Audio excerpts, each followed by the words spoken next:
জোর কদমে চলছে এবারের ইন্ডিয়ান প্রিমিয়ার লিগ। ইতিমধ্যে প্রত্যেকটা টিম 2-3টি করে ম্যাচ খেলে ফেলেছে। এরই মধ্যে সোমবার দুপুরে পাওয়া গেল বড় খবর। ভারতীয় ক্রিকেট বোর্ড ডেকে পাঠিয়েছে আইপিএল ফ্র্যাঞ্চাইজির কর্তাদের। জরুরি বৈঠক। আপাতত আইপিএল টিমের কর্তা এবং বিসিসিআইয়ের মধ্যে হতে চলা এই বৈঠকের খবর নিয়ে সরগরম ক্রিকেট মহল। কেন এই বৈঠক, কী নিয়ে হতে চলেছে আলোচনা, সে ব্যাপারে শুরু হয়েছে জোর জল্পনা। আইপিএল 2024 নিয়ে ইতিমধ্যেই কিন্তু ক্রিকেট প্রেমীদের মধ্যে উত্তেজনা বিরাজ করছে। প্রতি ম্যাচের পর পয়েন্ট টেবিলে হচ্ছে রদবদল। লিগ যে আগামী দিনে আরও রোমাঞ্চকর হয়ে উঠবে সেটা আর বলার অপেক্ষা রাখে না। তবে এসবের মধ্যে বড় কিছু করতে চলেছে ভারতীয় ক্রিকেট বোর্ড। আইপিএল 2024 চলাকালীন জরুরি বৈঠক ডেকেছে বিসিসিআই।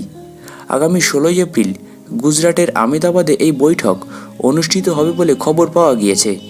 আইপিএল 2024-এর মাঝপথে বিসিসিআইয়ের ডাকা এই বৈঠক নানা দিক থেকে অত্যন্ত গুরুত্বপূর্ণ। বলা হচ্ছে এই বৈঠকে আগামী বছর যে মেগা অকশন হতে পারে সেই নিয়ে আলোচনা হতে পারে। অনেক ফ্র্যাঞ্চাইজি দাবি করছে টিমের রিটেনশন প্লেয়ারের সংখ্যা বাড়িয়ে 8টা করা হোক, মানে 8টা প্লেয়ার যাতে রিটেন করা যায়, যাতে তারা তাদের টিমের প্রধান প্লেয়ারদের ধরে রাখতে পারে। তবে সমস্ত ফ্র্যাঞ্চাইজির মতামত সমান নয়। একটা রিপোর্ট অনুযায়ী আগামী দিনের জন্য আইপিএলের রুটম্যাপ নিয়েও কথা হতে পারে এই বৈঠকে।